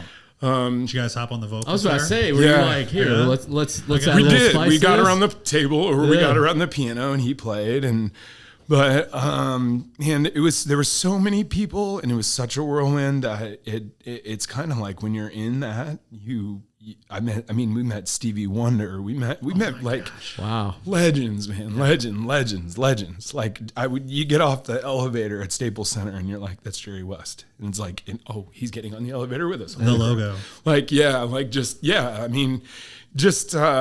it's such a whirlwind. But at the end of the day, it also teaches you that people are people, and they don't. It's not about what they've accomplished. Like at the end of the day, when you start having conversations, they just want to get to know you, just like who you are and who they are, and you just have that baseline kind of thing. You won that conversation back to when you met Grant for the first time, Grant Wistrom, and how you treated him. You're like, well, that was like the 17th most famous person I had met that day or that year, whatever. Yeah, And but that's the crazy thing is like Grant, he's in such elite company. Like he won a state championship, he won national championships at Nebraska in the Tom Osborne era, and then he won in the Super Bowl. And was a top 5 draft pick. There's like. You probably could research it and figure out, but there's not a lot of people that won championships at the every trifecta level. like that. Yeah, and he's taught me so much. So again, all that he's accomplished is amazing. I'm proud of that for him. I think it's amazing, but I love him for who he is. None of that has ever been what he's hung his hat on. It's always been about who he is as a person, and I've learned a lot of life lessons just from being with Grant, from sharing the time as business owners together. We did a interview one time together, and what I loved that he said is my thing was I'm not going to take a play off. So I knew that the offensive lineman, as a defensive end that he was going to eventually take one play off. And he goes, when they did, I'd get my sack. And that's how we got to live life. Like you just keep showing up. You just you stay at it. And at some point there's going to be a breakthrough, right? So yeah. Gosh, man. I gotta ask you this story you told me once before, but I want you to tell our listeners because this just goes back to like an era that just doesn't seem that long ago, but it is. But there was a time when you guys were on tour and you were flying and you just lost your ID, but you were able to still board a plane without an ID, which is just absolutely absurd to think about nowadays. Yeah, it's pre 9/11. Yeah. So it was like 2000 or 99 probably. By not much, yeah. But what happened that day? So we were, I think I was flying from Nashville to California. So we lived in San Francisco and then we lived in LA and then we moved to Nashville. And, you record the hubs for recording at the time, at least, were primarily LA, Nashville, New York. So we were going back and forth quite a bit from Nashville to LA. And, I was just a typical, I was probably 19. I was probably still a teenager, maybe 20, but just a kid. And so I'm like trying to sleep as late as I can. And Jeff still does this with planes. Yeah, right now. So the car gets there to take us to the airport. And I'm like throwing stuff in a bag and jump in. And I get to the airport and I didn't have my wallet. I didn't have my ID. And they're like, well, you can't board the plane. Like, there wasn't as much security. So I can't remember if I was still like where we check our bags or if I was actually at the gate. But I was like, I have a CD on me. So I reached in my bag. I was like, hey, this is me. And I'm on the cover of the CD. That's me. See me right there. And that's my name. I was like, so like, does that work? Does that work? And they're like, yeah, sure. Like, absolutely. Yeah. Right this way, sir. Yeah. They just let me ride on the plane. That's so funny. Yeah. That's like crazy to think that was the level of security Can't at TSA. Believe somehow terrorists got on there. You know? Right. That was the level of. I mean, really though, that was. Yeah. How did that happen? Oh man. So like, Luke never knew this world. He was born after. For real though, what year were you born? Dear God. Yeah, dude. Never flew. Yeah, very close. So this is cool to talk about too. So right now, like recording, you talk about having to go to these 3 different cities to do majority of the recording. Mm-hmm. And it's like nowadays there are people launching full albums out of their bedroom. Mm-hmm. Isn't that crazy? I mean, like, do you still stay connected at all with your brother and sister still being musicians and so forth? Like on how easy it is now for someone to be able to go out on their own and put out their music and get stardom without having to go through all the rigmarole that you had to. Yeah, I mean, I love it. I mean, it's a straight line. It's not this zigzag kind of line that was very contrived. I mean, that whole pop era was it was manufactured. Mm-hmm. And even going into the recording studio and learning about how the music was recorded, you listen to a Frank Sinatra record and you think, oh man, like that was one take through. And back then it was, but by the time you get to the 90s, it's like cut and paste. So it's like you're singing, you do 40 takes to get like, the verse or the chorus. And maybe I'm just saying that because I was so bad that sometimes it would take 40 takes. Mm-hmm. But I mean, music was a gift for me, vocally and just inherently in my soul. And I didn't steward that gift very well, to be honest. Mm-hmm. I just partying and all of that and smoking. And I just didn't steward that gift. And so singing is something, it's a muscle. I mean, you have to exercise it. So it's not something that I do all the time now. I will every once in a while. But I play the guitar. In front of people? I mean, in front of my kids and Jenny. No. Like I sang, I think one of the last times I sang publicly was at my grandmother's funeral. But yeah, I'm not called to do that anymore. So it's not like I feel bad about it. I think I've learned the lesson of stewardship through that. Like, okay, you got to take care of the gifts that you've been given. But I'm thankful that that's still in my soul. I've been listening to, his name's Rick Rubin. He's like a record producer, one of the best of all time. One of the best of all time. And the guy doesn't play any instruments and he doesn't sing, but music is in his soul and he feels it and he knows what works and what doesn't. And like, I could do that. Like hands down, I know I could do that because it's just in me. It's like, it's part of my DNA. Music is. So it's really cool for me to see as an outlet for like my son. He plays the drums. And so he didn't play for like 2 or 3 years. And we sold the electric kit that he had. And he was like, just randomly last year, he was like, I want to get a drum set again. So we drove to Fort Leonard Wood. There was a guy there that was selling. He was going to Hawaii, getting stationed there. So he's offloading all of his stuff. So we got this really nice drum kit. Ben hasn't played for 2 or 3 years. This kid is so talented. Like, he's literally gets it home, figures out how to set it up, and I'm upstairs right above his room in our living room. And all of a sudden I just hear him jamming. Like, he's just like these rolls and riffs and fills. And I'm like, how the hell is he still that good? Yeah. I'm like, but it's in him. He's grown up listening to music, and he's very eclectic. Like, he'll be listening to, I'll hear like some jazz song on, and then I'll hear like, a current like hip hop or rap artist. And well, dude, think about it'll go all over the place. What's beautiful about music now is that, back in the day, if we wanted to listen to a lot of different stuff, we got to go to a record store and we got to buy the different CDs. You know what I'm saying? But now it's like, I have Spotify, and I find myself listening to just a way wider variety of music because it's like, I'm interested in that. I'm going to look at it, and I'll look it up, and I'll be able to listen to it. Yeah, and it's accessible. I mean, the accessibility. Right here. Exactly. Yeah. But you think about it, like you talk about to go back to one of the first questions, like how has the fitness industry changed? How has CrossFit changed? I mean, just the accessibility of everything to everyone at any given time. So I think there's a thing there as well that you have to go back to, like figuring out how to narrow your focus so that you can actually be effective at whatever it is. So, it's like, if you want to be a musician, like you will get to the point as you train and have discipline to learn each genre and style. Like you'll get as you're good at each individual one, then you're able to like maybe take time away and be still good at all of them, but yeah, the accessibility to information in music is particularly amazing. Have you seen the video of Rick Rubin when he's talking about working with Johnny Cash when Johnny Cash was basically dying, the last album that he did?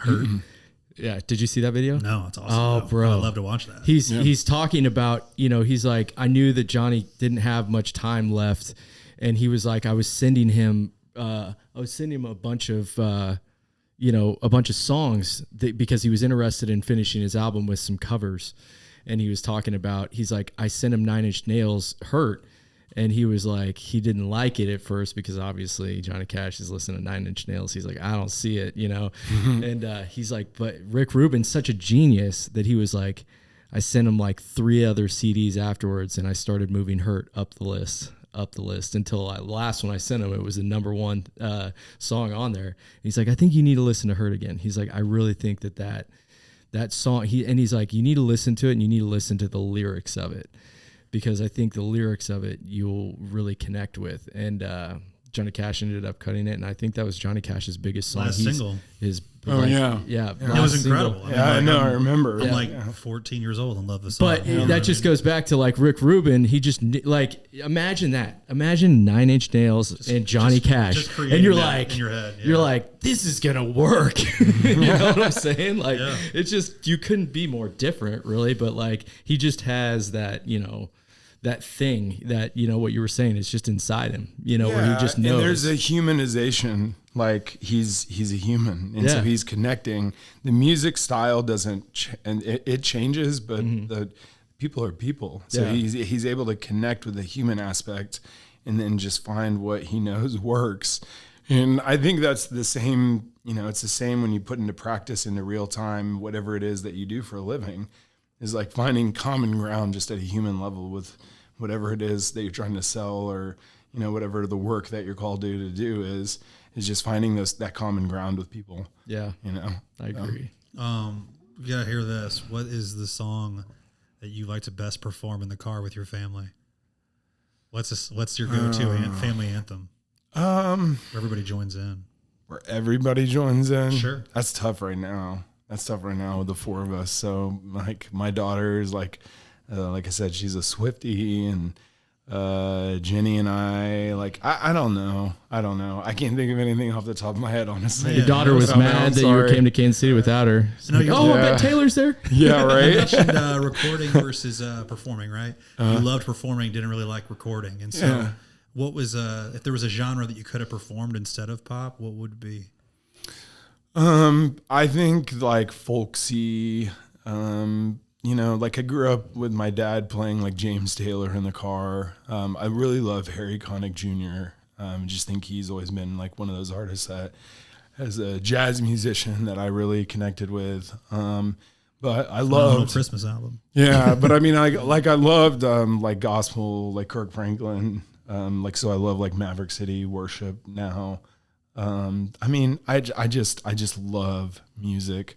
I like what I like. I've always enjoyed like music like Coldplay, but I love everything. You like new Coldplay? You ever get into their new stuff? Yeah. Yeah, I mean, honestly, yeah. I mean, but I listen to everything. Like, I really do. I listen to everything. I love hip hop culture and rap culture. I love, there's not really a style of music that I probably wouldn't be able to tell you an artist that I don't get down with. Like, I'll be like in country, I can tell you I like this person. Like, I just love music. So, Same. Yeah. Man. We got one question we ask all of our guests. It might have been influenced by what we did before we got on this podcast. You know what? We're gonna do a little twist because we've all lived in Springfield, Missouri. Oh yeah, Springfield, secret awesome spot to eat. If you're listening to this and you haven't been to Springfield, they got pretty good food scene in Springfield. I think so. Yeah. So we really a big foodie. We miss grad school.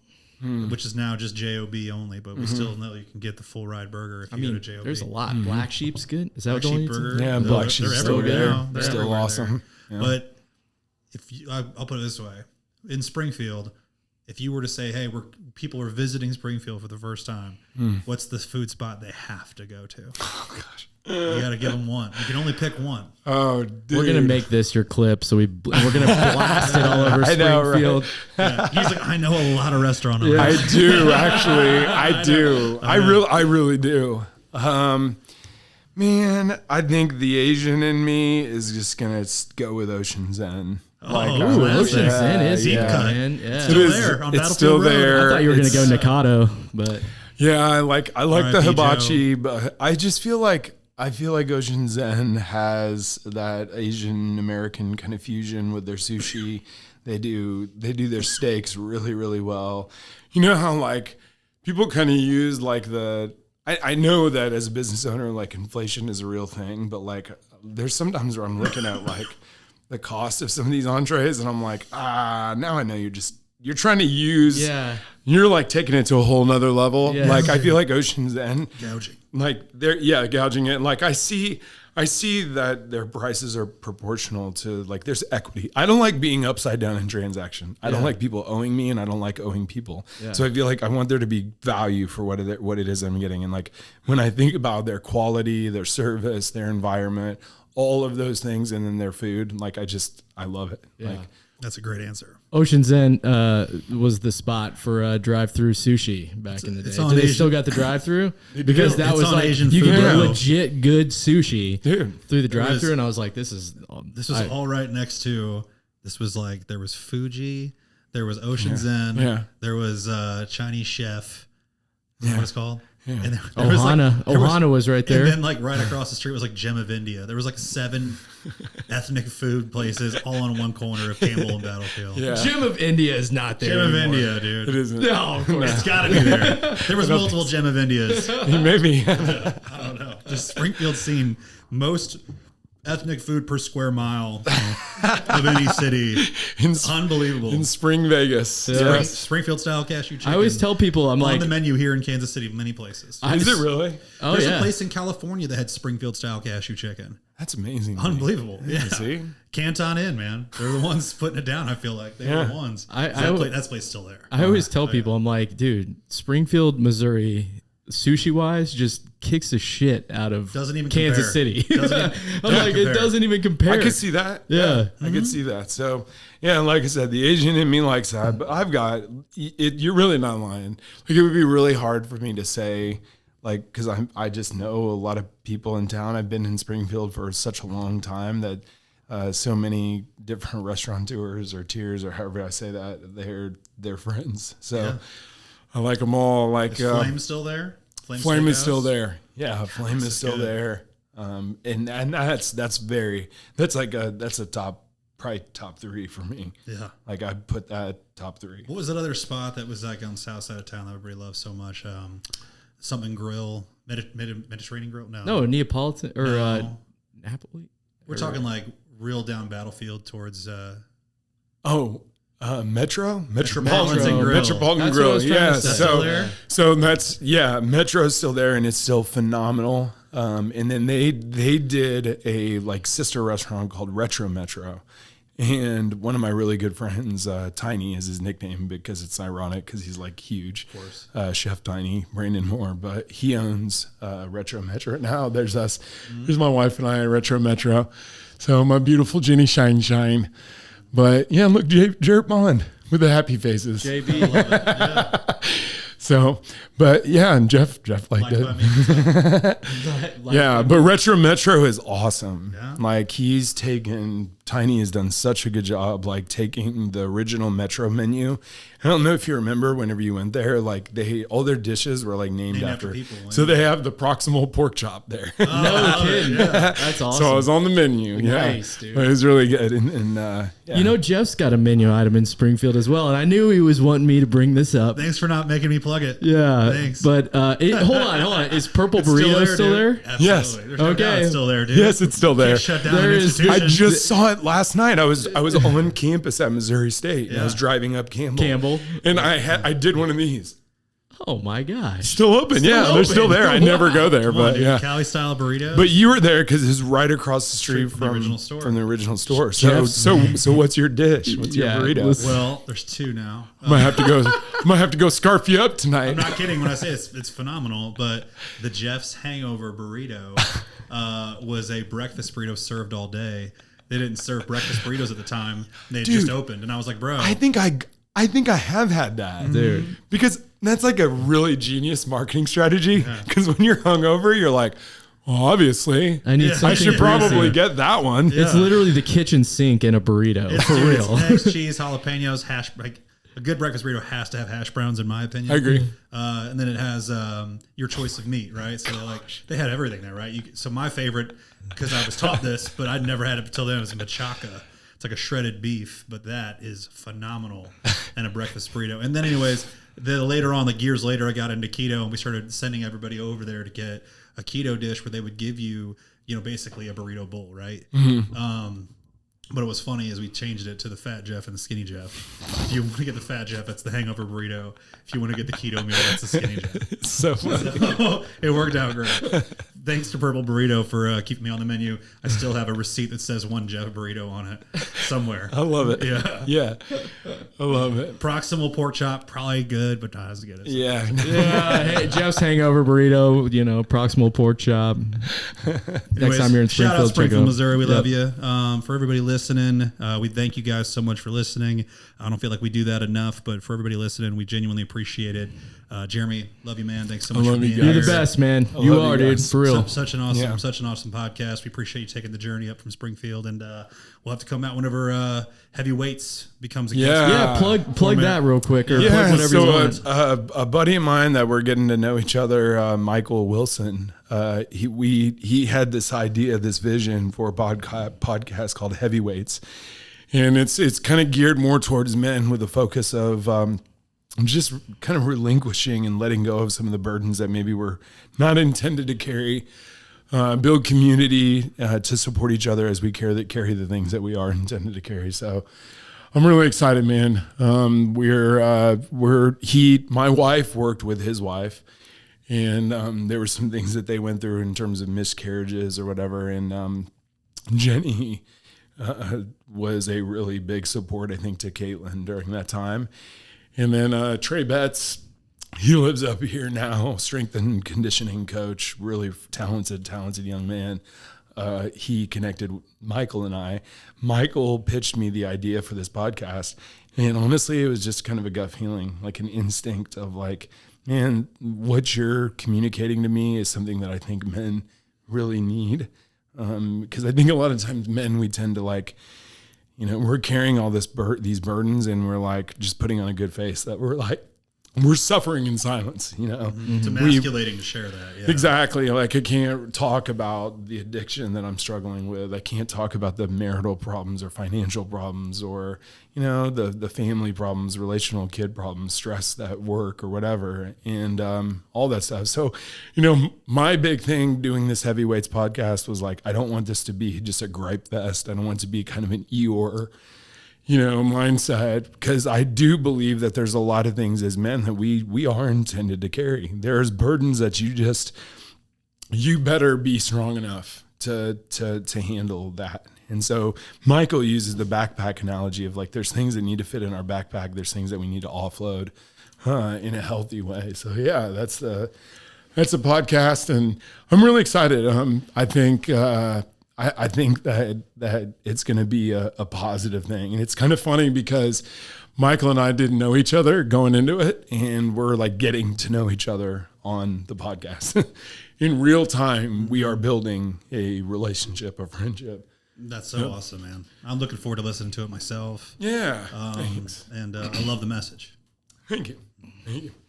Dude, thank you again, man, for coming on. It's been awesome, dude. For real. Seriously, I can't say enough about what you guys are doing, what you guys have been to me as just a friend through the years. And again, thankful to have this full circle moment. It is pretty cool, man. It's pretty amazing. Yeah. So, appreciate you guys. Love you. All right. Cool.